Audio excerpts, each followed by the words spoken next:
Well met, Hyrule King.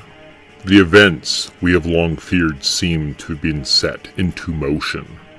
If you have sought me out, it means you must have found the hero of time, does it not? Then for what purpose have you come to see me now? Promise? You suggest that I leave the fate of Hyrule up to mere chance? I see. Then I suppose it is up to the gods to deem whether his courage is true. I give you the guidepost to the gods. This jewel should break the curse that Ganon has cast upon the land. Tell me, Hyrule King, have you learned the whereabouts of the one who carries the bloodline of the princess, Zelda? That is well. You must protect Zelda. She cannot be permitted to hands of Ganon. I am counting on you. Welcome to Podtendo's Legend of Zelda Wind Waker Retrospective. Over the next few episodes, we're going to be doing a deep dive into thematical elements, looking at the gameplay, and discussing the characters from Nintendo's masterpiece. If you haven't played this game before, or if it's just been a while, we do recommend that you pick up a copy to experience the journey with us. Hey guys, welcome back to Podtendo's Legend of Zelda Wind Waker Retrospective. This is part 3 of a part 4 show, so we're getting down to the nitty-gritty here. Oh, I've got a little sentence I'm supposed to read. Oopsie. We are going to do a deep dive into the thematical elements, gameplay, game design, and reliving this polarizing take on The Legend of Zelda. We are going to spoil the adventure, so if you haven't experienced it for yourself, or if it's just been a while, please play it for yourself before continuing along with us over the course of the next few months. In our last episode, we looked at this game's development and discussed the adventures from the first time upon the Great Sea to collecting the 3 Goddess Pearls and revealed the hidden underwater kingdom of Hyrule. We quickly talked about some of the game's main islands before discussing fantasy elements in the story. Today, we're going to finish up with the majority of the adventure and end with some Easter eggs. Well, that's kind of exciting. Right around the time Easter came out, we have Easter eggs on our podcast. So, baby, I'm your co-host, Mick, joined by my lovely, talented, and beautiful co-host, Tyson. Cool. Awesome. Welcome. Yes. Well, it's always good to be back, sailing the seas, exploring this big blue ocean. I love it. And a few islands or two. Just perched up on King Red Lion's head with my car, just chilling, just enjoying the sea breeze and my little wooden face. Yep. Hey, you know what? Me and my car, we go way back. Way back. Sick. So, like I said, this is the third part of the show. Big disclaimer off the top of this episode. We're recording them a little bit in advance. So, between our previous recording of episode 2 and episode 3, we have seen the Nintendo Direct that was released sometime in March, I believe. I don't know the exact date, but it did indicate that we are getting Legend of Zelda Wind Waker HD on the Switch this summer. So I think it's going to come out right around kind of the end of the time that we're running out this podcast leg. So we won't get to fully review it, but more than likely we're probably picking it up and probably playing this game twice in 1 year, which is going to be, 3 times the amount that you played this before? I think so. Yeah. Oh my god. But I feel like there's not going to be too much that changed. I feel like this is going to just be them re-releasing the Wii U one that they made or they had for a while. The creature comforts, though, like for yourself to go and, you probably buy it, play it for a little bit. You'll be like, oh, okay, yeah, the gyroscopic aiming definitely adds something to the experience, and just the creature comforts that they add, right? A little bit more, some more C buttons. The Wind Waker, the D-pad, I think organizes all your items out on the ocean a little bit better. So, yeah, as long as if they just give me proper camera controls, I'd be so happy. I think you do have the analog dual stick camera controls on this one too, right? So it's worth the try, but it is just funny how sometimes our best efforts to line up with pop culture, sometimes it works, sometimes we're pretty lucky. We do Final Fantasy VII Remake comes out. We do Wind Waker Remake come out. So if there is a game you guys want us to that come out or check into, could be on it. Half-Life 3 people, we can start a GoFundMe. Just Lucky Podcast. Get your Half-Life 3. It's like You know what? I'm pretty sure Valve only listens to Podtendo podcast, as you should too. But you currently are, so good job. Pat yourself on the back. Yay. Appreciate you. Yeah. So it is also kind of nice that in your podcast feeds, in search bars, you will have a complete retrospective 4-part show from Podtendo over months. So when you're listening or playing Wind Waker HD on your Switch this summer, in the spring, feel free to check us out, right? Maybe after the experience, you can go back and kind of relive some of the elements that we talk about. So it's good stuff. Good stuff. Yes. As opposed to the last show when I clearly said I believe that emulators and pirating is okay unless they give you a physical release on the Switch, which they did. So piracy is bad. I would just like to put that out in the universe and move on with the show. Hey, well, if you give us access to games and we can pay for it with good money and we're not just buying it from some used reseller, it's like, give me this option and I'll do it, Nintendo. I'll give you money, I promise. That's it. That's how we roll here. That's how we roll. So this game, The Legend of Zelda Wind Waker, was developed by Nintendo EAD. It sold 4.6 million copies. The release date was March 24th, 2003. How long to beat has this game at 29 hours? Seems long. eBay price about $100. So for an original cartridge, we talked about it a little bit. With the HD release on the Switch coming out, I don't know if that's going to affect prices at all. I don't know. It usually does. Yeah. It usually does. I wouldn't go out and buy... I'm kind of glad actually I didn't buy a Wii U version of the Wind Waker. I'll wait for the HD to come out and then see if maybe that kind of secondary market drops a little bit and try and save a couple bucks. But, like we normally do with our notes, well, we'll do one show. We have tons of sections. So we have Wayback Machines, development details, controls, first memories, and then our level notes. So with these big retrospectives, we usually just kind of break it down, talk about one little section here and there, and then try and keep it a little bit more concrete, right? So we've done our Wayback Machine in episode 1. Episode 2, you got development details. That means the third thing, controls, is what we're going to talk about today before we get back to the adventure proper. So the controls of this game. The joystick moves Link. B swings a sword. You can equip weapons/items with Y, X, and R. A acts as your action button that allows you to interact with the world. You can obtain swords, grappling hooks, hook shots, bows, iron boots, and Deku leaves to float with.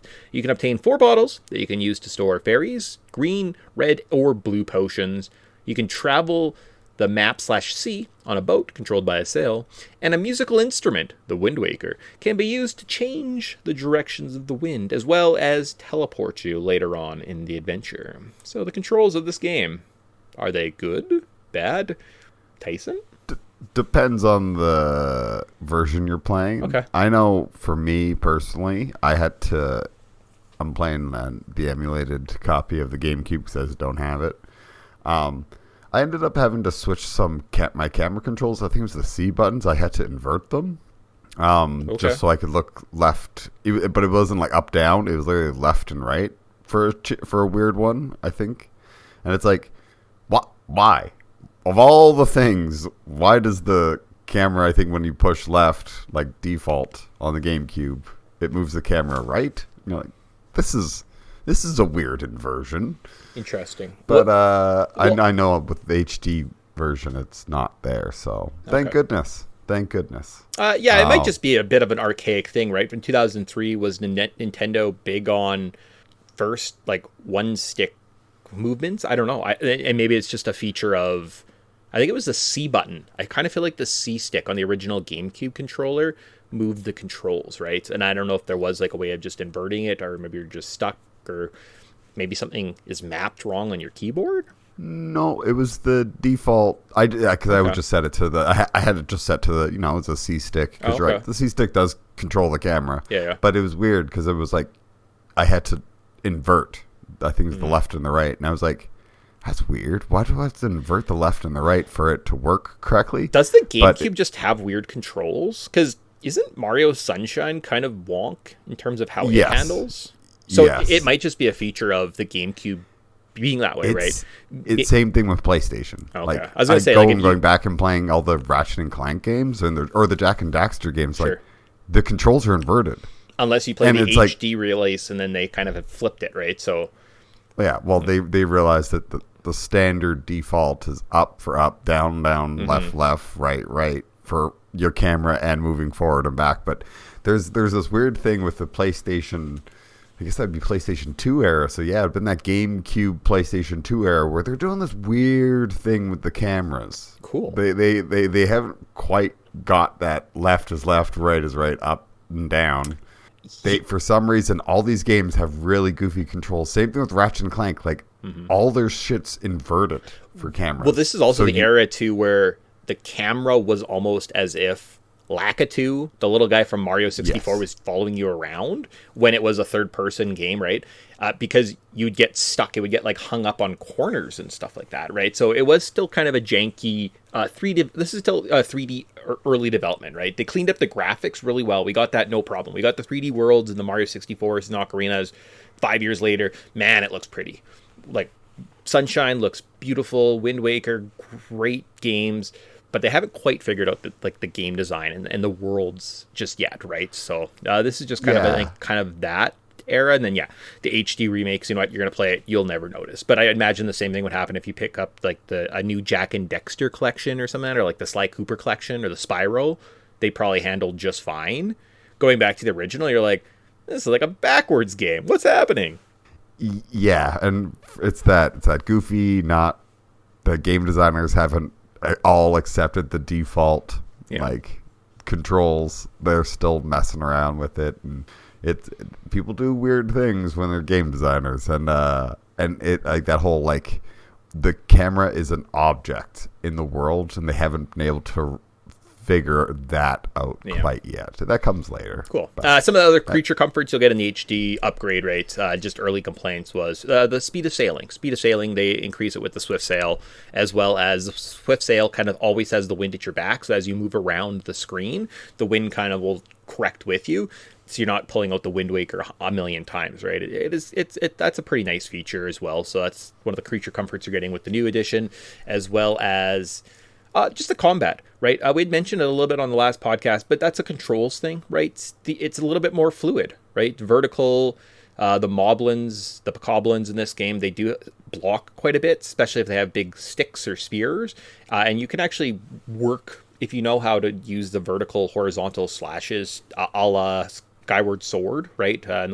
With the motion controls. We see it almost like an early iteration in Wind Waker, right? So the fact that they kind of had an upgrade, but it was subtle, a very subtle combat upgrade from Ocarina of Time in this game is much appreciated. I don't know, I think it's done quite well.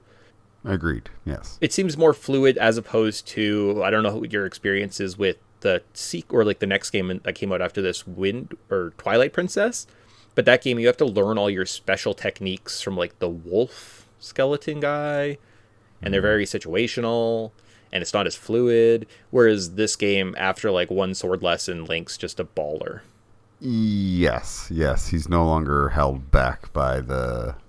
Like, as soon as that man's given a sword, he's just like, oh, no, I know how to murder fools with this. Press A button? Yeah, I could spin around a guy, cut his armor off, and like de-rope him, and then be like, on guard. Yes. Wait, whoa. How did he become that Indigo Montoya guy? I thought that guy was like the best swordsman in the world. No, Link just picked it up. He got it. No problem. It's like, no, this kid's he's something special. I guess. I guess if you're like the chosen one, you have to have some type of innate ability. But yeah, he's got a hidden talent. Let's just say. All right, cool. That's any other controls just off the top of your head? You're like, that's a thing. No. I mean, it's a Zelda game. It's pretty tight. I just thought it was really like the one goofy part with the cameras. Oh, yeah, no. I'm not sure if it's left or right or up and down, but I was like, I feel like it was left and right because it was like, why is it? I understand up and down it can be inverted sometimes, but left and right? Interesting. So, yeah, I don't know. Maybe when you're out in the could have been maybe it's a controller thing. I don't know, because I am using my good old fashioned Xbox, and because the Xbox controller doesn't have as many face buttons, I'm having to use like something that would be an X or a Y is now relegated to a shoulder button. And interesting. It's weird. It's not ideal. I feel like my Xbox controller needs more buttons on the front. Yeah, and button layout in games is really... I was playing... No, let's not get into it now. Let's just move on with this, because we're on to the level notes. Here we go, guys. So we're going to talk about kind of the... Let's call it second half of the game, right? So last episode, like I said, we got the goddess pearls. We rose the temple of the gods. We went into sunken Hyrule, and that's where we pick up this adventure. So entering a frozen Hyrule castle sees us complete a block puzzle, find a hidden room, and pull out the Master Sword. Removing it breaks the seal over the castle, and we are tasked at removing Ganon's minions before returning to the Great Sea. It's kind of a cool, eerie part of this game. Yeah. I know in the last episode we were kind of talking about how we felt like it needed a third dungeon that was a little bit more in ruins, and then maybe you can do things kind of out of order. This kind of has that vibe of the. Not very often we actually get to spend a lot of time in Hyrule Castle. Oh, no, absolutely. It's a very quick little movement. Going around, I remember the first time seemingly overwhelmed by the amount of guards in this area, right? Now they are spaced out well enough, and like you can kind of just take on, 2 or 3 little kind of guards at one time, a bunch of dark nuts, a couple, what are they called? Moblins or something like that. Yeah. You could, in theory, run around and like aggro every single person onto you and make it a very difficult fight, but that's I don't even know if it works. I bet you there's a bit of a natural barrier because the AI may not be able to figure out, or like the computer may not be able to figure out like how to interact all those characters at one time, right? Might need to kind of break them into little sections. But yeah, very quick area. If you leave out the front door, you do see a gate. There's a barrier, and you can see around and see a big kind of canyon and what used to be the realm of Hyrule before it was covered all by the Great Sea. Yeah. So, pretty cool. Kind of neat. There is a picture on one of the walls of the royal family, right? If you saw that one, so that's kind of cute. They don't look they don't look like any other group in this game. Nope, they definitely do not. And when you pull out the Master Sword, it's a bunch of cool stained glass pictures of like, hey, look, all these sages in the back. They sure do look familiar, don't they? Yeah, it's adorned with all the sages from Ocarina of Time on the walls, right? So it's just kind of that bit of a callback to it's this game's great. It's its own style. It's kind of its completely own unique thing, but it's loves the series and plays these amazing tributes, right? So for us fans at the time that loved Easter eggs, that just loved the adventure, that loved diving into these experiences, it was a very rewarding experience, right? To be able to kind of say like, what does that mean? What are they telling us? Is it nothing? It may be nothing, but it's pretty exciting for being nothing. Yeah, and I think it's also kind of cool because this was pre-official timeline. Yeah. Yes. Yeah. So we were all still like, we all had our own little like theories of how all these games line up together. And to see this game as like having those ties to Ocarina of Time, we were like, okay, so this obviously comes after Ocarina of Time. But little did we know of a simple timeline split. Well, simple is a good word for it, sure. But on to the Forbidden Fortress. So with Master Sword in hand, we return to the Forbidden Fortress, fight Phantom Ganon, and receive the Skull Hammer. With the new item, we can just once again destroy the spotlights, solve the puzzles, and make our way to the prison. Here, Tetra arrives and assists us in freeing all the prisoners before a boss fight. Alright, so Forbidden Fortress, so just like last episode, it's kind of a repeat dungeon, kind of, but I don't know if we talked about it on the first show. I didn't go back and listen to it. So what's your is there like a most notable dungeon or part of the Forbidden Fortress? Maybe something that stuck out this second time through? I think it's the Helmrock King fight where sure. As you're running up, all the things start breaking below you. And if you miss a jump, then you have to like use the grappling hook and swing your way back up to the top. Did you fall down, or did you just make it all in one go? So as Tyson's alluding to, as the prisoners are leaving, right, with Tetra, Helmrock King comes inside, locks the door of the room. This big tower starts filling with water, and there's a spiral pathway up to the top. And as we're running up, it starts breaking apart. I believe I just kind of spammed forward and A really quickly, and like it was I don't even know if I used the grappling hook. Like I was over the bridges before they ever fell down. Right. Yeah. Like I just took off and was gone. That's good. I did fall down at one point. Okay. And I had to swing my way back up. But the water's rising. I was thinking about that at one point. I was like, but if I fall, the water's right there. Don't I just like swim back 2 feet and then I'm kind of just at the same part of the bridge? Like it seems tension. Like there's lots of tension in this area, but it's not really the most dire. Like it's not like it's boiling acid or something, right? It's just water. No, it's just a slight inconvenience. Yeah. Hey, your shoes are going to get wet. You have to dump the boots out after this adventure, but like you live on the sea, it probably happens all the time. So, there should be some good water drainage and everything. Sure, yeah. For myself, we've already been here, guys. It's kind of the same. Outside of them having a bunch more parts that you need the skull hammer for. Like there's just little, I don't know, what do you want to call them, like pins they put in the ground. They have to like stomp down so you can keep going. I'm like, that's odd. There is Phantom Ganon, I guess, is the other kind of mini boss in this area. So kind of a callback from Ocarina of Time again, right? A reoccurring enemy. We're seeing him again, and we play another game of laser swords, right? So I'm like, oh, cool, neat. What a fun callback from an old game. Yep. I call it tennis. You play some tennis back and forth. There you go, play some tennis. So then, Helmer Rock King, as we get to the top, once we get to the top, the floor closes. We proceed to have a battle with him. He flies around, and when he lands, we smack his head as he kind of pecks us. If you dodge it, hit him with the hammer, his helmet will eventually break, and I think you just hit him with your sword and he dies. Yay. Yep.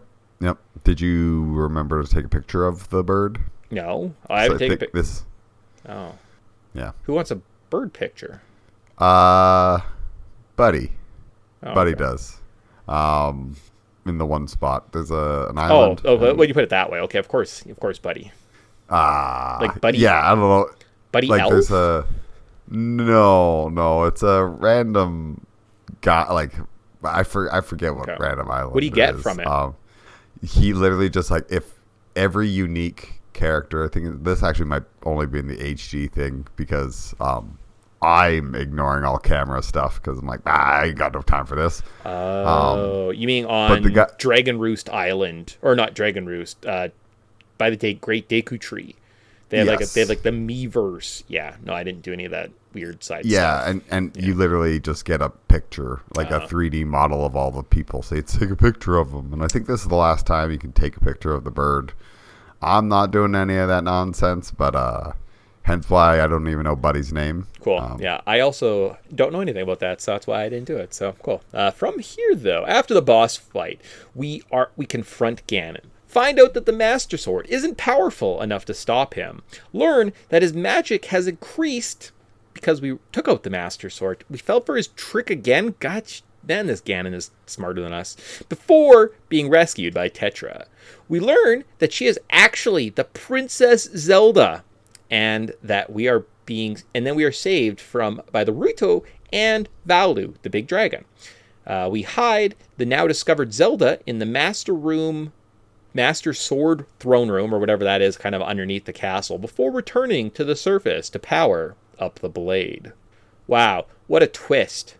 Yep, definitely did not see this coming. Oh, baby. Oh, man, who would have thought? Tetra, which means triangle, this whole time was actually Princess Zelda. Mm-hmm. Son of a gun. And in that photo, it definitely did not look like Tetra/Zelda as the family photo. Yeah, no, it definitely did not. Which is neat. I love that Zelda does get some type of autonomy, right? Like Tetra is probably one of the better iterations of Zelda in any of these games, right? You could argue, I guess Sheik was pretty with it, right? In Ocarina of Time, he pretty resourceful, kind of with it all the time. So comparable to a Sheik, right? But it's funny that Tetra kind of seems like she's kind of the forgotten. I don't know.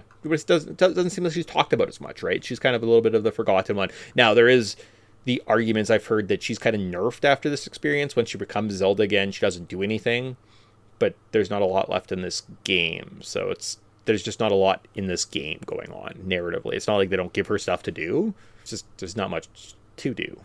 Yeah, it's like they don't give that to a lot of people. Yeah, the only person who really gets to do stuff is Link and Ganon before the game even starts.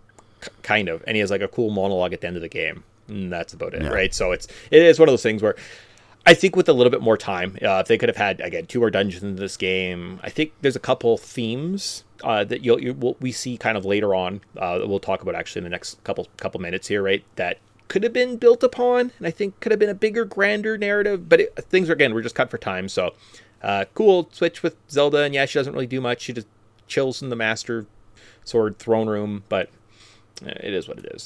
So off though to the fire/ice arrows. We can fight a frog god to gain access to the Gale, or the Song of Gales. This gives us access to the Mother-Child Island, which nets us the ice/fire arrows upgrade. I did it. Yes, which are very necessary for the next part of the game. Yeah, so we need that kind of pickup, right? So we need the bow, we need to go find the frog god, we need to fight him, which gives us this upgrade, because then that gives us access. It's kind of like our key to both the Fire Mountain and Ice Ring Island mini dungeons, which obtain both the iron boots and power bracelets. All right, so yeah, which are very, very much a mini dungeon. It's a room. Yeah. The dungeon is getting into said room. That's really it. So I mean, I don't even know. I didn't even include them as like their own section. I guess this is where we talk about fire and ice. So you fly up to the little volcano, shoot an ice arrow, you can go complete a dungeon, and I think all you have to do is, I think it's switches. I think you get into a room, you have to fight some bats. There's those fire snakes that come out. You turn them into their ball forms, drop them on a couple switches, grab the iron boots, and move on with your life. Yeah, and then for the ice thing, it's like you shoot a fire arrow directly into the mouth of the thing, breathing ice. Yeah, it's like a big dragon head.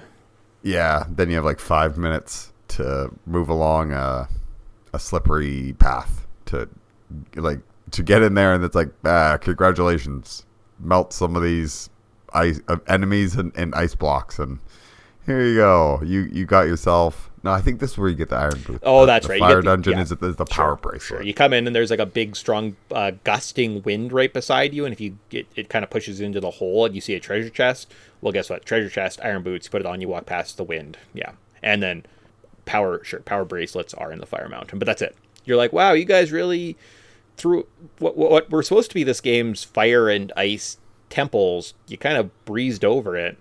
Yeah, I know the game did too. Yep. Literally. Yeah. And like the timer starts up. It's like, you got 5 minutes to get this done. It's like, you're going to be done this in 3 minutes. Yeah. No, it's more than enough time. Like you could even go talk to the little fish guy, check him out, see what Beetle's got for sale, then go inside, and you still have more than enough time. So it's kind of fun. It's cute. I think at this point, wait, what do you get? It's a fine mini dungeon. Yeah.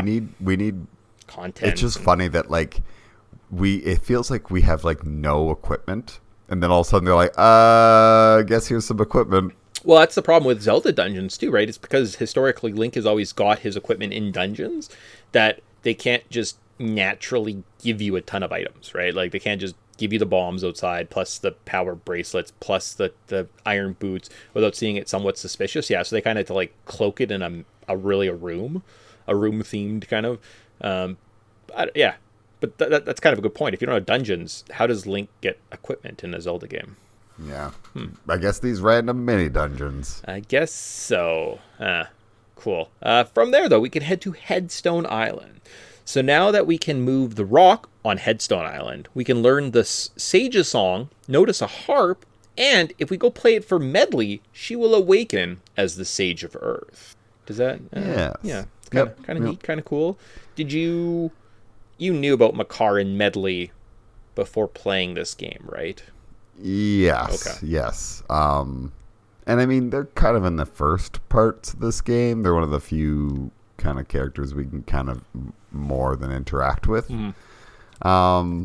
Medley seems all right. It's weird though that I was going to mention this, that like, so Ruto is like, hey, you need to go find my descendant. They have a similar instrument to me. Yeah. And that's the key to be like, oh, hey, I saw Medley playing with this, whatever, the harp. But it's like, wait, so Ruto's and Zora's are related? Oh, yeah. So, yeah, the Wind Sage that we meet, it's not the Wind Sage. It's the Earth Sage. The Earth Sage is Azora playing this harp, right? And then, yeah, she says, my descendant. but her descendant is now a bird. So the lore of Zelda at this point is when the Great Flood came and the Great Sea came, the Zora people evolved into the Rito people. Yeah. And now live in the old Goron village. Which is so random. Yeah. Because it's like, wait, so they're not an entirely different species? In a world filled with water, you feel like the Zoras would be pretty adept at surviving, but maybe they're a freshwater. They are a lot in rivers, right? But in Majora's Mask, do we not go to a beach and see people? Yeah, like there's this whole like, wait, what? Why is this? And then and I do understand why the Gorons aren't around so much, because those suckers eat rocks. Yep. It's like, you're literally eating the only places you could stand. Well, not only that, but if you're on a Great Sea all the time as a Goron, like if you fall in the water, you're just dead. Yeah. Right? Like you don't swim as a Goron, you just kind of sink.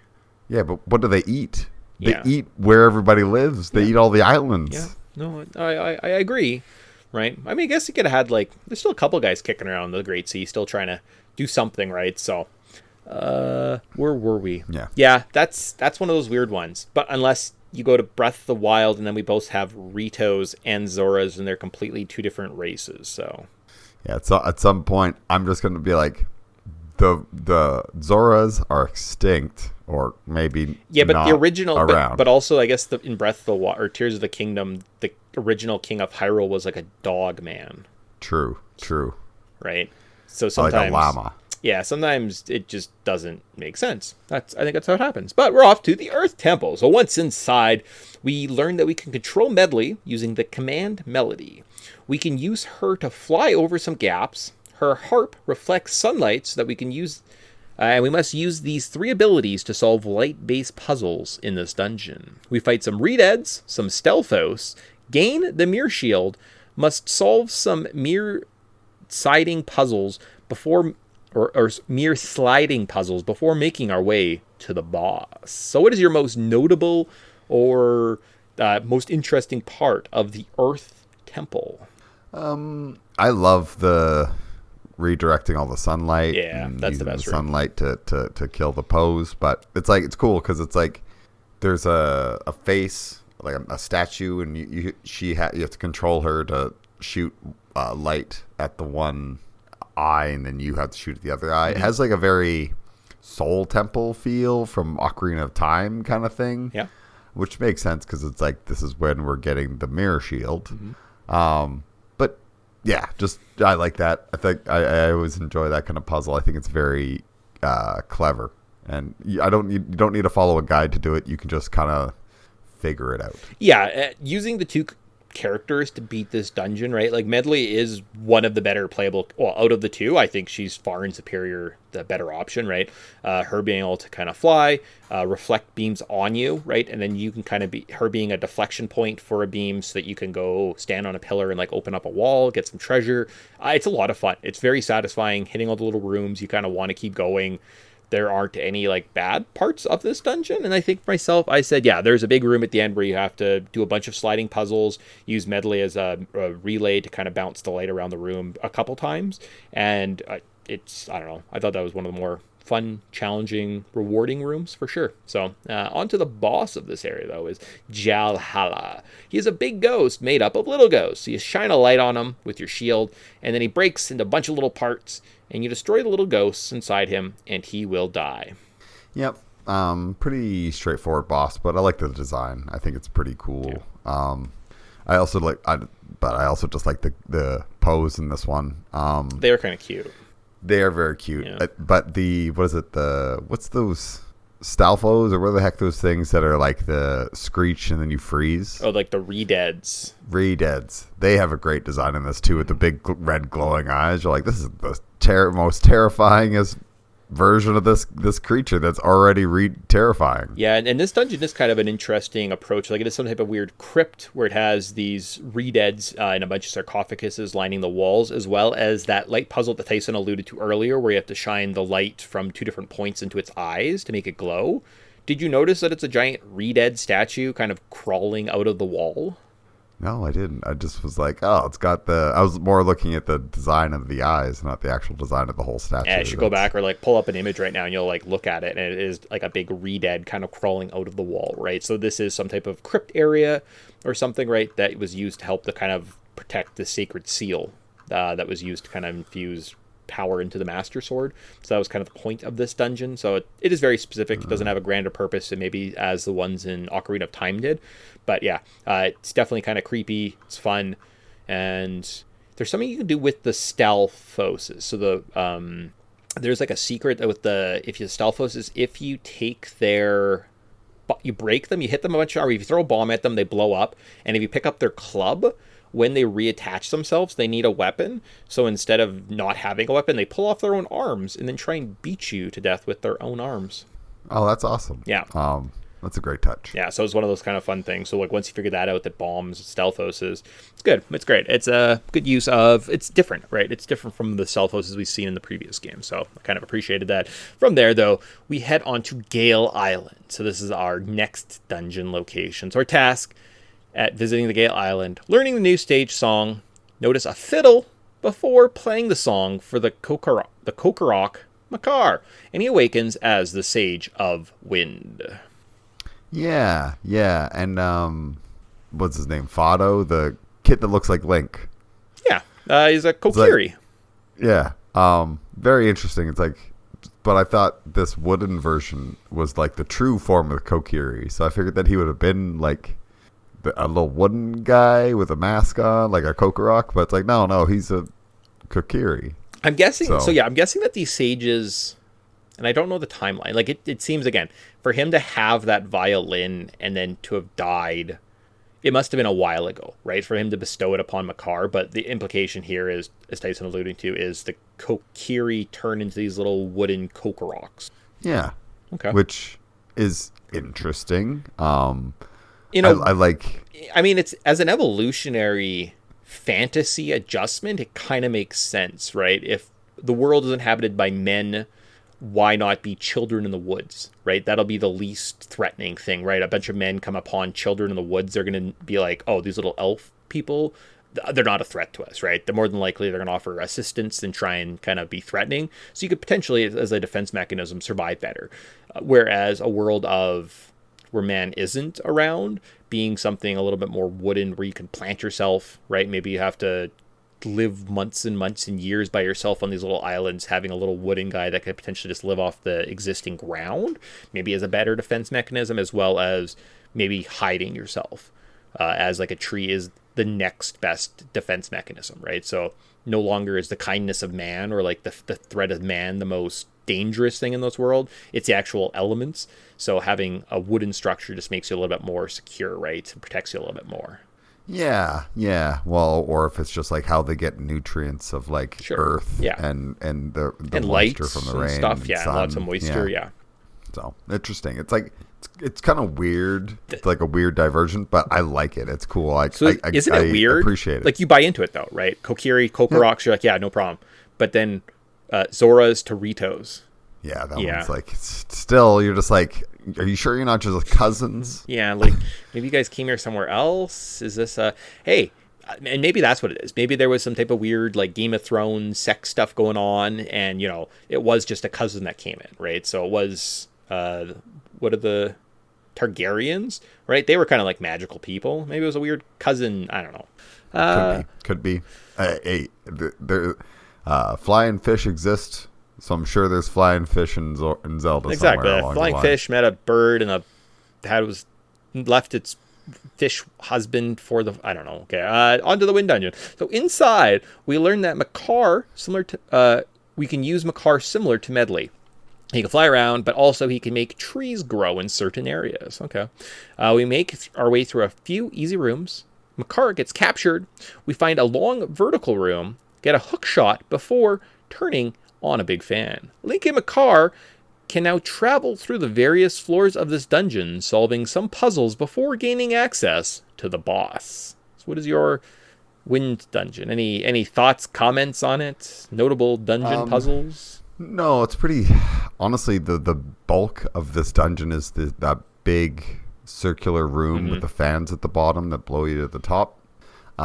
That's the bulk of this. And I appreciate dungeons like this because it's a little bit straightforward or whatever, but it's also like it's not like time consuming with stuff. Like the fan just automatically just turns on or whatever, and then so you don't need to like go fly to or drop to the bottom and then fly it every time. You just wait for it to just blow again, and you can fly to wherever you need to do. And I think, is this the first time we get the Wizrobe? No, they were in the Tower of the Gods. Oh, okay, Yeah. okay. Pretty much as soon as we got the bow, they were enemies, viable enemies for us to fight. Right.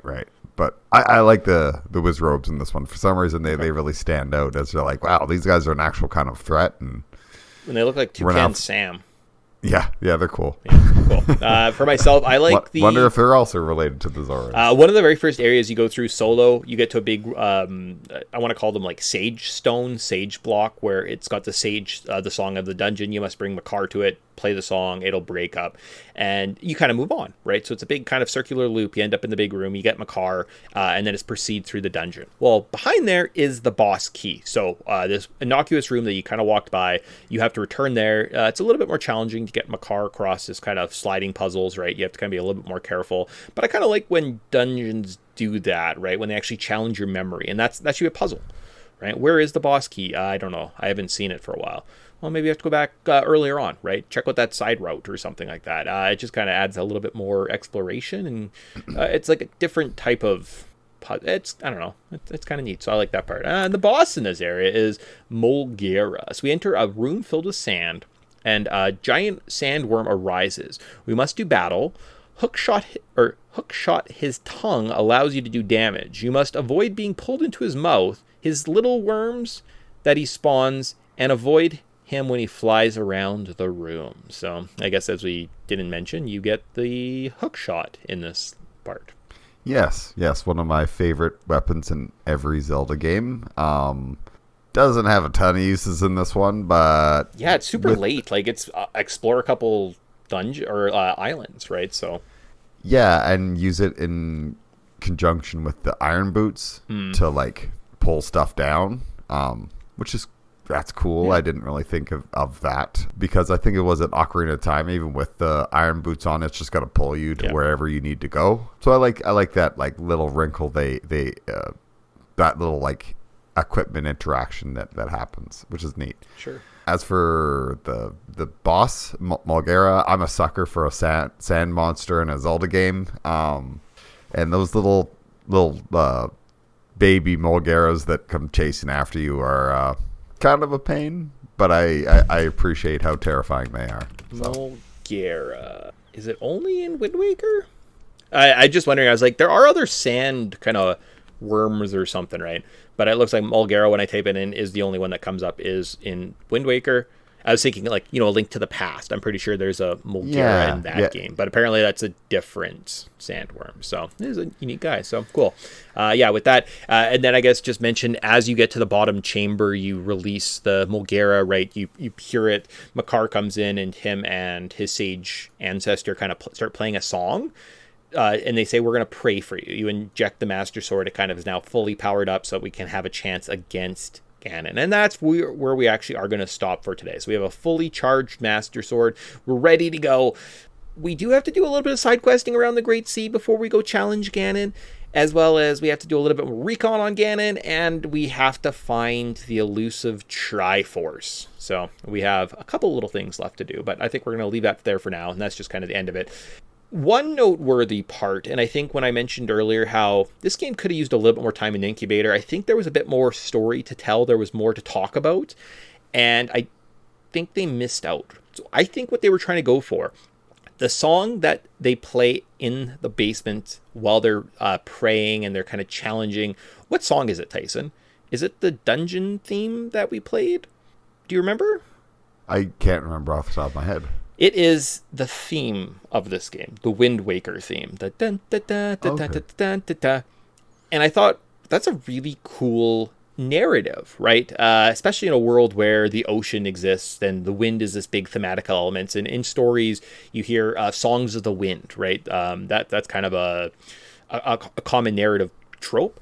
So isn't it interesting that these two dungeons, or these two sages in these dungeons, as they try and repel evil, play kind of this song of You, the Wind Waker theme. And I thought that would have been really cool if the narrative of this game was you creating sound on the ocean or something, and it's you teaching your theme, the Wind Waker theme, around the Great Sea, and maybe that's how the climax, maybe that's how you beat Ganon, right?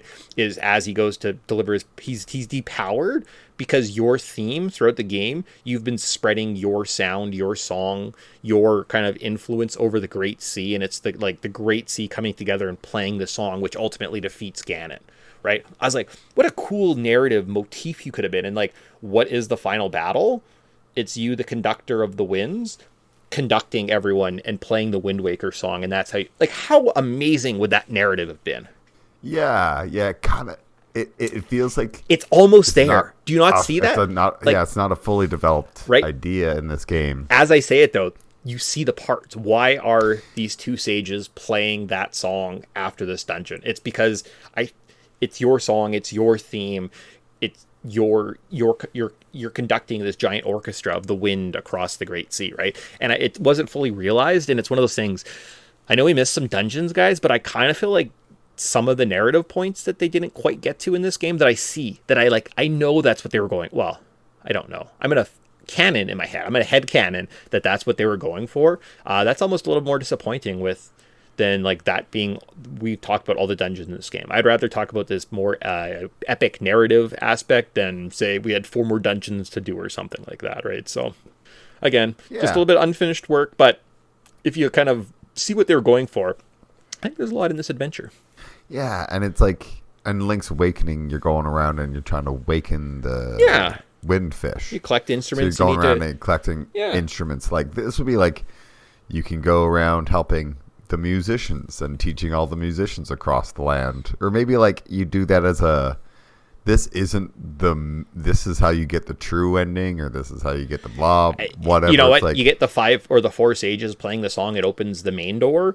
If you have all the songs playing, the secret side door opens, and you get like a new shirt there. Yeah. You know, like just make it that. Like have a little bonus room open up, like a side door, and you're like, oh, if everyone's singing, this door opens, and it's like, well, I guess I'm gonna have to go do this Tingle side quest. Damn it! But I want that shirt. Yeah, so.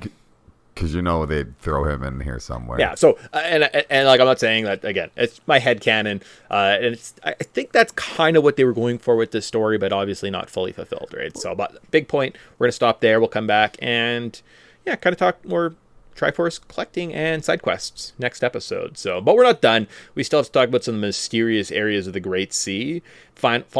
Followed by our cultural significance, where we're looking at some Easter eggs in this game. So, mysterious areas of the... or I guess before we do that, any comments on these dungeons? Any kind of thing you want to say that wrap up thoughts we didn't get to kind of before we leave the adventure for today? To me, it's just like, wow, we need a third one. Again, it's like this game has been so shortchanged. I was like, oh, wait, who's going to be the third sage? No third sage. And I'm like, well, that's not fully developed. Like in every Zelda game, you give me 3 or you give me nothing. Mm-hmm. Yeah, that's fair. Yeah, it's and again, it's just if they had a bit more time to develop, and it does leave you feeling a little bit more, and that's, I think it is what it is. You got to kind of take it with a grain of salt, and maybe there's a reason that Wind Waker isn't as highly regarded as it should be, and like how it is in my mind, because I have the nostalgia, I have the headcanon, and I'm willing to put in the extra work, and I'm like, this game's great. But if you're not willing to do those 3 steps, it does fall short. So, yeah, and it's just it's just missing that little thing just to push it into that upper echelon of a tier. But still a fun game, and even at this point, we have some fast travel available to us. So, what's there to complain about, really? Sweet, cool. All right. So then, in mysterious areas of the Great Sea. So in each episode, we talk about some of the most interesting islands that we visit. We can pick Outset Island, Forsaken Fortress, or Windfall on this one. Nope. That was a note I didn't change from the last show.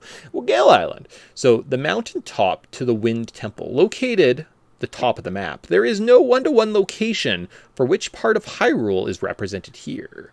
Due to the context clues of the inside of the temple being very forest-like and the boss being kind of a big sandworm, It's maybe like somewhere on the Death Mountain range near kind of Gerudo Desert, but also maybe near the Kokiri Forest, right? Like if you're going to triangulate kind of where in Hyrule the location like that would be, you'd kind of want, that's where I'd want like, I need a little bit of forest, I need a little bit of Death Mountain, I need a little Gerudo Valley, you know, maybe there's like a little canyon or something where they'll intermingle, and maybe that's where the Earth or the Wind Temple would be located.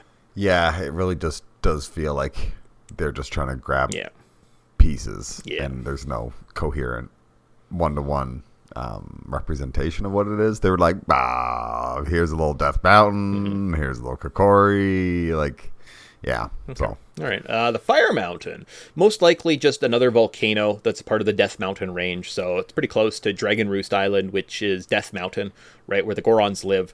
And I think just a couple screens south, maybe over one, is where we're going to find the Fire Mountain. So again, just more than likely another little mini volcano. Yeah, or maybe the tip of Death Mountain. No, because the Dragon Roost would be, because it's much higher. Like this is just right. Yeah, this is just a random sub volcano. Yeah. Okay. Yeah. All right. Ice Ring Island. So it's a dragon-like ice dungeon that holds the iron boots. If you look at it, again, doesn't really hit 1-to-1, but more than likely it's probably some type of like secret room similar to the ice dungeon or ice cavern from Ocarina of Time. Yeah, right. So kind of that's what I was thinking. Like very similar. They both hold the ice boot or the iron boot. So clearly it's probably a Zora creation, and it's some type of safe haven where they can hold whatever items. Right. So obviously they're bestowed with the boots because it's related to going underwater, and they just put it in like one of their safe havens, which happens to be an ice structure. Yeah. It's got to be like there because there's not many other ice locations. And is there another dragon in this game? So Valu would be kind of the let's say the fire dragon, right? And then we have an ice dragon, at least on the like shown, like a shown ice dragon. It's not a real thing, but like the cave looks like it. Is there another dragon in this game? Because like dragons sometimes come into play in Zelda games, right? They fly through the sky, they collect scales. Maybe there was like an ice dragon in this world once, and it was like an ancient god of the Zora people. Yeah, it must have been either that or it was some. Yeah, it was their inspiration to become birds. They're like, we want to become dragons, and they just got the birds, and they're like, we suck. It's like another loss for the Zora people. Oh no, we're not dragons at all. We're not dragons at all. And then finally, the last island we'll talk about is Headstone Island. So the mountaintop entrance to the Earth Temple. Located near Outset Island, this temple has a lot of death in it. And more than likely, it's probably some type of ancient Hylian crypt where the dead were buried. If you believe that, I guess, Outset Island was something to do with the Hylian Knights, right? That's why our Swordmaster lives there. That's why our bloodline kind of comes from Outset Island. But I think Wind Waker isn't supposed to be a lineage story. It isn't supposed to be a story of like the chosen one and like the Hylian pure night blood people. It's just supposed to be a kind of an everyman story. I think this Wind Waker, he's not supposed to be like have direct ties to the legendary hero. He's just kind of like a different reincarnation. So I don't know if there's like a 1-to-1 like why is this ancient crypt Headstone Island so close to Windfall? I don't think there's like a ancient Hylian reason. So it's probably just a type of crypt, I guess. Yeah. Maybe during the Great War against Ganon, that's just where the big battlefield was. So instead of just they probably picked locations that were like the safest, right? So yeah, I don't know. Yeah, cool. All right, so really nothing there. So next episode, Mysterious Islands. I think I'll pick apart kind of some of the remaining islands. If you have any suggestions, like if there's one that you'd like me to look into or do a little bit more research, just talk about on the podcast with me. Send me a list. I'll include a list, and we'll just kind of go through like fun ones for side quests and stuff like that, or like weird ones. You're like, why do you think that island exists? Yeah, it's kind of a weird one. Yeah, that's fair. Okay. That's fair. The only things I can think of is like, what's the marine life of this world? Because we don't have Zoras anymore, apparently. So, what is the marine life? Shark. I wish there was like a bigger like fish or sharks, or like there are sharks. Yeah, but I want bigger ones. Oh, okay. I don't want these like tiny little guys. I'm and whenever I play this game, I just constantly think of the movie Waterworld. All right, cool. Well, that is interesting you bring that up. If only we somehow talked about the depth of this ocean. Anyways, cultural significance, our final section that we'll talk about here. So in this section, we're going to be looking at a few elements of this game with a finer magnifying glass. We talked about how the impact of the art direction of this game, fantasy elements and stories. Today, we are going to look at some leftover Easter eggs that I discovered while doing some research. And next week, I promise, we're going to have a big, juicy lore talk. That was supposed to be show 2. I pushed it to show 3. And guess what, guys? It got pushed to show 4 because I discovered a couple things that need to be brought up right now. This is cool stuff. So 5 Easter eggs. So Easter eggs. Though they are not all Easter eggs, but that seems like a good broad general category heading into this segment of the Wind Waker show. And it's released sometime around Easter, maybe. I don't know when Easter is, but it happens sometimes in the start of the year. So Easter eggs. Cool. Yeah. March, April, sometime in those months. Yeah. But 5 Easter eggs. How's that? So Easter egg number 1. All right. So last week we looked at modern story elements that inspired Wind Waker. Now stop what you're doing and Google Animal Treasure Island 1971. Give it a second. Okay. Now go to images. Okay. What are you seeing? What you're seeing is an anime from Japan from the 70s that was very inspirational to the development team called Animal Treasure Island. What do we see? White sand beaches, beautiful blue cartoon oceans, red pirate ships, pirates, pigs, and a little boy riding a barrel out at the ocean. What does that look like to you? Yeah, it's Wind Waker. It's Wind Waker. So, and the darn pirates are even wearing orange and yellow striped shirts. Like, it is literally, guys. Like, I'm not joking. Google this. If you're listening to this, stop and like just admire that Animal Treasure Island was an anime released in Japan in the 70s that was very, very influential to these people, right? It was a cherished childhood memory that many of the game developers had when they kind of got carte blanche to create a different Hyrule, right? What if Hyrule was flooded and we were on an ocean? Well, the game developers' minds immediately went to this cherished childhood memory and created a world inspired by this. So out in the West, we were like, wow, it's pirates. Who knows? Maybe it's Peter Pan. We said, nope. It was a bit of little Japanese lore, and they kind of ran with the idea of saying, hey, we're not stuck in a fantasy world. Because you know what Japan didn't have? Castles and knights and princesses and like wars and these big broadswords. That was never part of Japanese culture, right? That was something they took from the West and tried to incorporate into Zelda. So this was them taking their Western fantasy game that they had created and putting their own Japanese culture back into the game, right? So I thought that was incredibly cool. Me and Tyson had the reason Tyson's not being more like, what?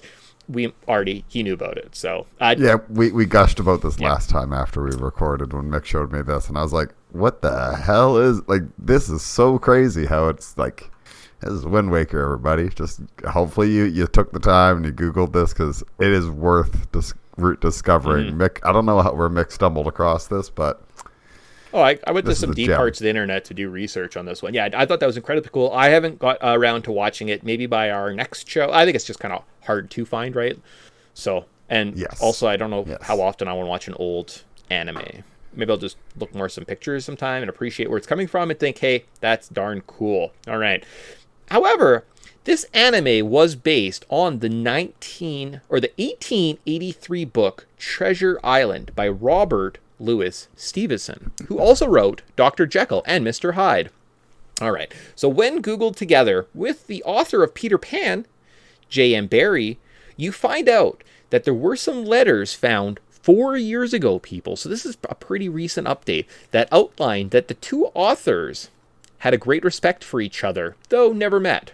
So, not really a cool, just kind of a lame fact. But I was like, wait, maybe like Robert Louis Stevenson and like J.M. Barrie were like best friends. Like, what if Treasure Island inspired Peter Pan or something? You know, I was like, what if I get this next layer of this fact? No, they just apparently had respect for each other. So, cool. All right. Hey, that's close. That's close. Okay. It means that they're aware of each other's works, and I know a lot of artists or writers kind of have like, this is my personal rival. They'll try to overachieve one of their peers because it's just, you know, people are competitive. Yeah, sure. So Sure. Cool. All right. Easter egg number 2. So that's Easter egg number 1. We got 4 more to go, guys. So Easter egg number 2. So how deep is the Great Sea? Is that what you're just asking about? You want this big fish? So if you step outside of Hyrule Castle, you notice some peaks of mountains, right? So if you take a look around, they rise, I don't know, maybe 100 feet above you, if that. And that is the top of the Great Sea. And if you notice, however, not all of Hyrule is sunken down that low, right? Some areas of the sea are as shallow as 10 to 20 feet. Your grappling hook goes down to the sea floor and uncovers treasures throughout the Great Sea. Well, your grappling hook isn't that long. Your grappling hook's only about 20 feet. So I think if you could somehow zoom out and look under the water, you find that the Great Sea isn't as deep as you think, right? 100 feet maybe at its deepest, around kind of like the valleys where Hyrule Castle's built in, down to the deepest depth. But for the most part, the plateaus and cliffs and ledges are only sometimes 10 to 20 feet, right? So I think that's why you don't see the great, enormous sea creatures underneath the water, because most of the deep sea is actually fairly shallow, if not protected by some type of weird mystical shield around this ancient kingdom that it's almost protecting. Right. That makes more sense than me wanting a giant sea monsters. Well, I thought that too. I still want giant sea monsters though. So then my theory of, say, like, how did Tingle's Island escape the Great Sea? Well, I mean, if Tingle had a little chunk of land and a tower on it, and he had magical powers, could he not just raise his little like piece of land up 20 feet in the air? Yeah, basically. Right? So these great magical feats of like fairy fountains shooting up hundreds of feet. Some of them, I'm sure, shot up hundreds of feet, but some of them might have been as high as like 20, 30, 40 feet, which doesn't seem super unreasonable. In my mind, the Great Sea is, 1,000 feet deep, and it's this great giant chasm, but I think it's actually much, much, much more shallower. So if you can kind of keep that shallower approach in this world as you're kind of thinking about this, it makes a lot more sense too, because that's a lot of water versus if it's only covering on average maybe 30, 40 feet of land, it's more manageable. Yeah. That's 100% more manageable as opposed to trying to come up with, like, build a tower that's thousands of feet above, or well, and then think of all the submarine crews that you run into as well, right? They have the guys in the little submarine suits, or like the underwater suits that have kind of like the pumps, like those old suits that they kind of pump water into, and those are good for shallower missions, right? So they're only going down 20, 30 feet. And exploring the old Hyrule. So I was like, okay, cool. All right. So that's Easter egg number 2. You know what's crazy? It's like good swimmers would be able to just literally swim down to the bottom. Unless there was some type of mystical force that kind of kept people from naturally going into the ocean. Like sharks. I think there's something I think there's just something more mystical, right? Like there's, for some reason, the old kingdom of Hyrule has kept everyone attached to the Great Sea, as it were, and that's why they're trying to build and live still in this area, because for some reason there's something calling them about this area, but people don't know what it is. They just know that they're attracted to this land, this ancient mystical land, right? So I think if you think of it in that kind of a terms, that Hyrule kind of has this like power over the Great Sea still, it makes a little bit more sense. Right. Yeah. Okay. And I guess that kind of like plays into like, that is the power of the Triforce. That is why Ganon wants this power, because it is so great and magical. It like holds this kind of sea kingdom together almost, as it were, right? For hundreds of years. So, all right. So about Easter egg number 3. So when trying to uncover the Triforce pieces from the seafloor, you can pull up a rusty old pot. That's it. That's the only time you can do it. It's right around that. And then you're attacked by an Octorok. That's strange. But an ancient Japanese fishing trick is to leave a pot at the bottom of the ocean and pull it up occasionally, hoping that an octopus will have made it their home. So it's actually an octopus trap. So this random Easter egg of you trying to pull up the Triforce and finding a pot is a reference to this old Japanese fishing technique. Huh. Well, that's neat. Yeah. I saw it in the video. It actually happened to me at one point. I pulled up a pot, and then there was like an Octorok right there, and I shot him, and I was like, that's weird. I don't remember an Octorok before. And then I'd look at my Triforce chart, and I was still there, and I like moved over 2 pixels and found the Triforce, and I was like, huh, cool. All right. Interesting. Right. That's a cool little Easter egg that they just throw in there. So Yeah, exactly. And then how about Easter egg number 4? So the size of the Great Sea. Man, people did not like how big and open and boring it was back in the day. But the size of the sea was determined by how smoothly the GameCube could render all of the islands in a seemingly seamlessly without loading screens. So you notice that it's a disc, guys. Loading screens happen all the time on old PlayStation discs. Why doesn't it happen here? It's because the size of the Great Sea actually allows for real-time rendering of the island. So as you leave them, they're never ever not accessible, and that's why they have to disappear. So the Great Sea was basically a result of just the archaic technology it was created on. Hence, why you can increase the sailing speed on the HD versions, because newer processing power means you can kind of process those things in faster times. Makes sense. And I know this is a big hurdle for games right now, is to get away from loading screens. And this is a big step forward. I know Jack and Daxter did a good job, because I think everywhere in that game, if you see it, you can go visit it without a loading screen, which is pretty impressive. But they're using a lot of that, rendering and pop and dropouts and stuff like that. So it's like there's tricks that developers can use, but this is just a very great example of like people have a yes, it's big and vast. It's like, but it's not like, this is a huge technical landmark. It's very impressive. Very much so. And because it looks beautiful, and again, we could be critical and be like, why did they make the sea smaller? Then they had to sacrifice performance, right? And I don't think they were willing to do that. They were wanting to make a bigger, more expansive looking world. And hell, that's a lot of ambition, right? They did a lot of ambition. We don't have to, it doesn't always work. We can applaud it, right? But just understand that's kind of where it came from, right? So, and then finally, Easter egg number 5. All right, ready for this one? Zelda timelines. Okay. All right. So Phantom Ganon. Remember that guy who fought him? He was a guy who fought in this game. Played sword tennis with us. Yep. He has a sword. And on that sword is etched the names in Ancient Island of 2 blacksmiths from Majora's Mask. Zabora, Gabora. Okay. Okay. But how can this be?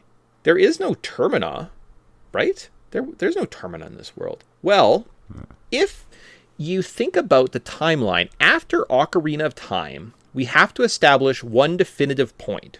When did Skull Kid go to Termina in the adult timeline? Okay, so after Ocarina of Time, when Link comes back and he's a little guy, and they stop Ganon, and then he goes off after Navi. How long did that time, how long was that? Months, weeks, days? I don't know. Not sure. Years? Looks about the same age. Ish, right? Like he has a little bit of a backflip, so maybe a couple months older, but nothing great. Now, when Ganon takes over in the adult timeline, right, he takes the Triforce, does he instantly go on a rampage and destroy all the world? I don't know. Probably not. Right? Like, there's probably some type of delay. It's 7 years. Really, the futuristic world of Hyrule isn't as terrible. Like 7 years, actually, it's not bad. Like the future in Ocarina of Time, it's not the worst thing it could be, right? Much greater. So if Skull Kid, let's say Link pulls the Master Sword, and then like a month later, Skull Kid goes to Termina, that means he acquires Majora's Mask. The events of Majora's Mask happen without Link being there. So the moon, in I guess what we have to call a pocket dimension, crashes into Termina and destroys it. Okay?